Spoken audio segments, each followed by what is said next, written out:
श्री शिवाय नमस्तुभ्यम। हरे कृष्ण। प्यारे भक्तों, आपको मेरा प्यार भरा राधे राधे।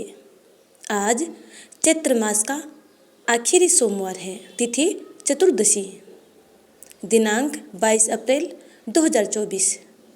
आज हम सुनपान करेंगे सोमवार व्रत कथा। कथा शुरू करने से पहले यदि अपने चैनल को सब्सक्राइब नहीं किया है तो चैनल को सब्सक्राइब कर बेल आइकन को जरूर दबा लीजिएगा, ताकि आगे आने वाली वीडियो के नोटिफिकेशन आप तक टाइम पर पहुंचते रहें। आइए प्रेम पूर्वक कथा श्रवणपान करते हैं। किसी नगर में एक धनी व्यापारी रहता था। दूर दूर तक उसका व्यापार फैला हुआ था। नगर के सभी लोग उस व्यापारी का सम्मान किया करते थे। इतना सब कुछ संपन्न होने के बाद भी वह व्यापारी बहुत दुखी था, क्योंकि उसका कोई पुत्र नहीं था, जिस कारण अपने मृत्यु के पश्चात व्यापार के उत्तराधिकारी की चिंता उसे हमेशा सताती रहती थी। पुत्र प्राप्ति की इच्छा से व्यापारी प्रत्येक सोमवार भगवान शिव की व्रत पूजा किया करता था और शाम के समय भगवान शिव के मंदिर में जाकर शिव जी के सामने घी का दीपक जलाया करता था। उसकी भक्ति देखकर माँ पार्वती प्रसन्न हो गई और भगवान शिव से उस व्यापारी की मनोकामना पूर्ण करने का निवेदन किया। भगवान शिव बोले, इस संसार में सबको उसके कर्म के अनुसार फल की प्राप्ति होती है। जो प्राणी जैसा कर्म करते हैं उन्हें वैसा ही फल प्राप्त होता है। शिवजी द्वारा समझाने के बावजूद माँ पार्वती नहीं मानी और उस व्यापारी की मनोकामना पूर्ति हेतु वे शिवजी से बार बार अनुरोध करती रही। अंततः माता के आग्रह को देखकर भगवान भोलेनाथ को उस व्यापारी को पुत्र प्राप्ति का वरदान देना पड़ा। वरदान देने के पश्चात भोलेनाथ माँ पार्वती से बोले, आपके आग्रह पर मैंने पुत्र प्राप्ति का वरदान तो दे दिया, परंतु इसका यह पुत्र 16 वर्ष से अधिक जीवित नहीं रहेगा। उसी रात भगवान शिव उस व्यापारी के सौपन में आए और उसे पुत्र प्राप्ति का वरदान दिया और उसके पुत्र के 16 वर्ष तक जीवित रहने की बात भी बताई। भगवान के वरदान से व्यापारी को खुशी तो हुई, लेकिन पुत्र की अल्प आयु की चिंता ने उस खुशी को नष्ट कर दिया। व्यापारी पहले की तरह सोमवार के दिन भगवान शिव का विधिवत व्रत करता रहा। कुछ महीनों के बाद उसके घर एक अति सुंदर बालक ने जन्म लिया और घर में खुशियाँ खुशियाँ भर गई। बड़ी धूमधाम से पुत्र जन्म का समारोह मनाया गया, परंतु व्यापारी को पुत्र जन्म की अधिक खुशी नहीं हुई, क्योंकि उसे पुत्र की अल्प आयु के रहस्य का पता था। जब पुत्र 12 वर्ष का हुआ तो व्यापारी ने उसे उसके मामा के साथ पढ़ने के लिए वाराणसी भेज दिया। लड़का अपने मामा के साथ शिक्षा प्राप्ति हेतु चल दिया। रास्ते में जहाँ भी मामा भांजे विश्राम हेतु रुकते, वहीं यज्ञ करते और ब्राह्मणों को भोजन कराते।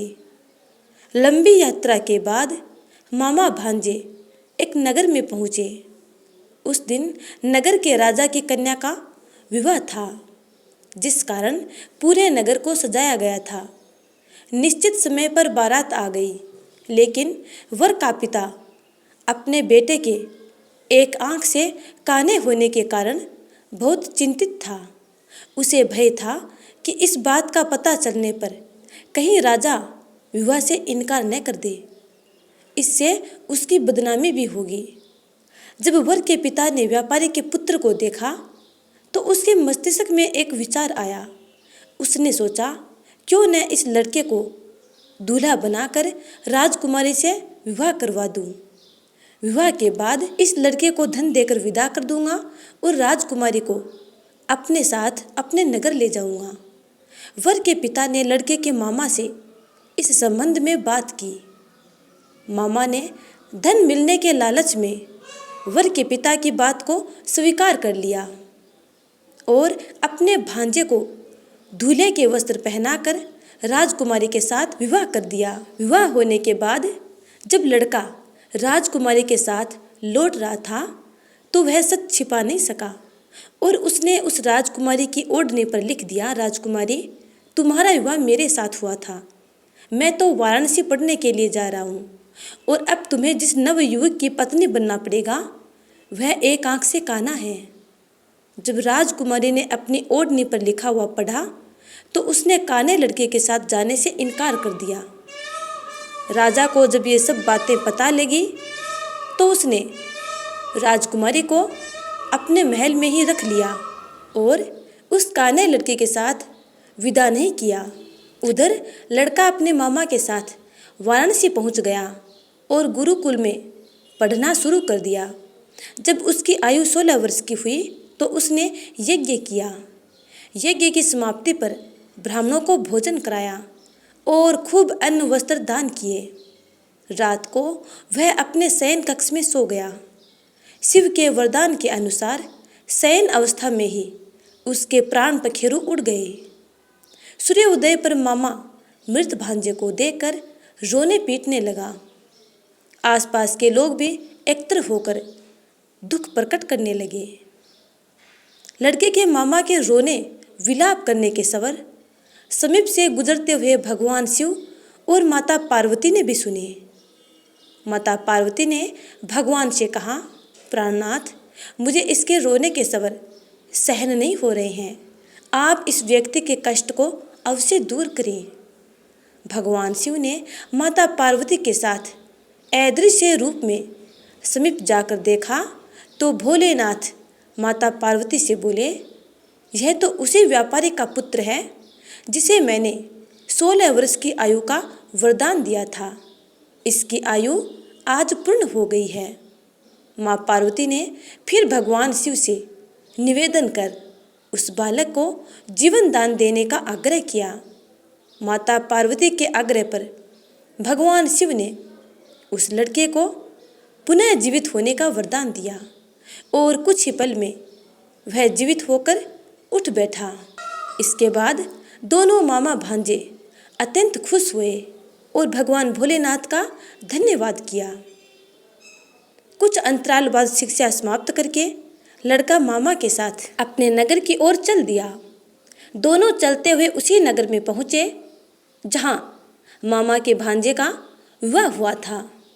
उस नगर में भी यज्ञ का आयोजन किया गया, अर्थात दोनों मामा भांजे ने उस नगर में यज्ञ का आयोजन किया। समीप से गुजरते हुए नगर के राजा ने यज्ञ का आयोजन देखा और तुरंत ही लड़के और उसके मामा को पहचान लिया। यज्ञ के समाप्त होने पर राजा मामा और लड़के को महल में ले गया और कुछ दिन उन्हें महल में रखकर बहुत सा धन वस्त्र आदि देकर राजकुमारी के साथ विदा कर दिया। इधर भूखे प्यासे रहकर व्यापारी और उसकी पत्नी बेटे की प्रतीक्षा कर रहे थे। उन्होंने प्रतिज्ञा कर रखी थी कि यदि उन्हें अपने बेटे की मृत्यु का समाचार मिला तो दोनों अपने प्राण त्याग देंगे। परंतु जैसे ही उसने बेटे के जीवित वापस लौटने का समाचार सुना, वे दोनों व्यापारी और उसकी पत्नी बहुत प्रसन्न हुए और दोनों अपने मित्रों के साथ अपने पुत्र के स्वागत के लिए नगर के द्वार पर पहुँचे। अपने बेटे के विवाह का समाचार सुनकर पुत्र वधू राजकुमारी को देखकर उनकी खुशी का ठिकाना न रहा। उसी रात भगवान शिव ने व्यापारी के सौपन में आकर कहा, हे श्रेष्ठी, मैंने तेरे सोमवार के व्रत करने और व्रत कथा सुनने से प्रसन्न होकर तेरे पुत्र को लंबी आयु प्रदान की है। पुत्र की लंबी आयु जानकर व्यापारी बहुत प्रसन्न हुआ। शिव भक्त होने तथा सोमवार का व्रत करने से व्यापारी की सभी मनोकामनाएं पूर्ण हुई। इसी प्रकार जो भक्त सोमवार का विधिवत व्रत करते हैं और व्रत कथा सुनते हैं अथवा अन्य को सुनाते हैं, उनकी सभी इच्छाएं पूरी होती हैं। तो प्रेम से बोलिए, उमापति भगवान शंकर की जय। अब सुनते हैं शिव चालीसा। जय गणेश गिरिजासून मंगल मूल सुजान, कहत अयोध्या दास तुम देहु अभय वरदान। जय गिरिजापति दीन दयाला, सदा करत संतन प्रतिपाला। भाल चंद्रमा सोहत नीके, कानन कुंडल नागफनी के। अंग गौर सिर गंग बहाए, मुंड माल नक्षार लगाए। वस्त्र खाल बागंबर सोहे, छवि को देखी नागमणि मोहे। मैना मातु की हवे दुलारी, बाम अंग सोहत छवि नारी। कर त्रिशूल सोहत छवि भारी, करत सदा शत्रुन क्षयकारी। नंदी गणेश सोहे तह कैसे, सागर मध्य कमल हैं जैसे। कार्तिक श्याम और गणराऊ, या छवि को कही जात न काऊ। देवन जब हिम जाय पुकारा, तभी दुख प्रभु आप निवारा। किया उपद्रव तारक भारी, देवन सब मिली तुम ही जुहारी। तुरत सदानन आप पठायो, लव निमेष मह मारी गिरायो। आप जलंधर असुर संघारा, सुयश तुम्हार विदित संसारा। त्रिपुरासुर सन युद्ध मचाई, सब हिम कृपा कर लीन बचाई। किया तप हिम बाघिरथ भारी, पूर्व प्रतिज्ञा तासु पुरारी। दानिन मह तुम सम को नाही, सेवक स्तुति करत सदाहिम। वेद नाम महिमा तव गाई, अकथ अनादि भेद नहीं पाई। प्रकटी उदथी मंथन में ज्वाला, जरत सुरासुर भय विहाला। कीन्ही दया तह करी सहाई, नीलकंठ तब नाम कहाई। पूजन रामचंद्र जब कीन्हा, जीत के लंक विभीषण दीन्हा। सहस कमल में हो रही धारी, कीन्हे परीक्षा तब हिम पुरारी। एक कमल प्रभु राखे उजोई, कमल नयन पूजन चहन सोई। कठिन भक्ति देखी प्रभु शंकर, भय प्रसन्न दिए इच्छित वर। जय जय जय अनंत अविनाशी, कृत कृपा सबके घटवासी। दुष्ट सकल नित मोहि सतावे, भ्रमत रहो मोहि चैन न आवे। त्राही त्राही मैं नाथ पुकारो, यही अवसर मोहि आन उबारो। ले त्रिशूल शत्रुन को मारो, संकट से मोहि आन उबारो। मात पिता भ्राता सब होई, संकट में पूछत नहीं कोई। स्वामी एक है आस तुम्हारी, आय हरहु मम संकट भारी। धन निर्धन को देत सदाहिम, जो कोई जांचे सो फल पाहिम। स्तुति के ही विधि करें तुम्हारी, क्षमहु नाथ अब चूक हमारी। शंकर हो संकट के नासन, मंगल कारण विघ्न विनाशन। योगी यति मुनि ध्यान लगावे, नारद सारद शीस नवावे। नमो नमो जय नमः शिवाय, सुर ब्रह्मादिक पार न पाए। जो यह पाठ करे मन लाई, तापर होत है शंभु सहाई। जिनिया जो कोई हो अधिकारी, पाठ करे सो पावन हारी। पुत्रहीन कर इच्छा जोई, निश्चय शिव प्रसाद ते ही होई। पंडित त्रयोदशी को लावे, ध्यान पूर्वक होम करावे। त्रयोदशी व्रत करे हमेशा, ताके तन नहीं रहे कलेसा। धूप दीप नैवेद्य चढ़ावे, शंकर सम्मुख पाठ सुनावे। जन्म जन्म के पाप नशावे, अंत धाम शिवपुर में पावे।